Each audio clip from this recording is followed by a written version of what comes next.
দেশের গ্যাস মজুদের গোপন তথ্য বিদেশিদের কাছে সরবরাহের ভয়াবহ অভিযোগে পেট্রোবাংলার পরিচালক রফিকুল ইসলামের বিরুদ্ধে, যার অনুসন্ধানে নেমেছে দুর্নীতি দমন কমিশন দুদক। এদিকে প্রায় ২ কোটি টাকার রাজস্ব ফাঁকির অভিযোগে চট্টগ্রাম কাস্টমসের কর্মকর্তা সহ ৯ জনের বিরুদ্ধেই চার্জশিটের অনুমোদন দিয়েছে সংস্থাটি। বাংলাদেশ তেল গ্যাস খনিজ সম্পদ কর্পোরেশন পেট্রোবাংলা সূত্র বলছে, দেশে গ্যাসের মজুদ আছে মাত্র ৮ টিসিএফ এর মতো, যা দিয়ে ১১ বছর উৎপাদন চলতে পারে। এমন বাস্তবতায় দুদকে অভিযোগ এসেছে খোদ পেট্রোবাংলার পরিচালক রফিকুল ইসলামের বিরুদ্ধে, যেখানে বলা হয়েছে দেশের গ্যাস মজুদের গোপন তথ্য বিদেশের কাছে সরবরাহ করেছেন তিনি।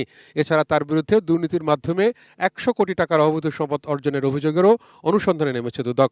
রফিকুল ইসলাম পরিচালক পেট্রোবাংলার বিরুদ্ধে বিভিন্ন দুর্নীতি, অবৈধভাবে গ্যাস সংযোগ, পুনঃসংযোগ ও গ্যাস বিল মওকুফ, নিয়োগ, পদোন্নতি ও ঠিকাদারের বিল প্রদান ও বিদেশিদের দেশের গ্যাস মজুদ সংক্রান্ত তথ্য বিক্রির মাধ্যমে ১০০ কোটি টাকার অবৈধ সম্পদ অর্জনের অভিযোগে কমিশন কর্তৃক তার বিরুদ্ধে অনুসন্ধানের সিদ্ধান্ত গৃহীত হয়েছে।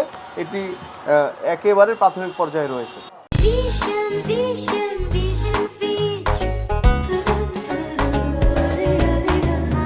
এদিকে প্রায় ২ কোটি টাকার রাজস্ব ফাঁকির অভিযোগে চট্টগ্রাম কাস্টমসের সাবেক রাজস্ব কর্মকর্তা হুমায়ুন কবির ও শফিউল আলম সহ ৯ জনের বিরুদ্ধে চার্জশিটের অনুমোদন দিয়েছে কমিশন।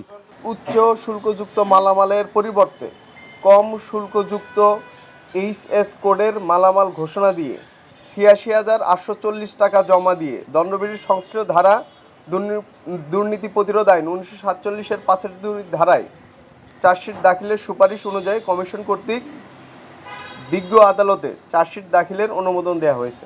এনবিআর এর সদস্য সহ প্রতিষ্ঠানটির বিভিন্ন পর্যায়ের অন্তত ৪০ জন কর্মকর্তার সম্পদের তথ্য যাচাই করছে দুদক। তাহিদ সৌরভ, এটিএন নিউজ, ঢাকা।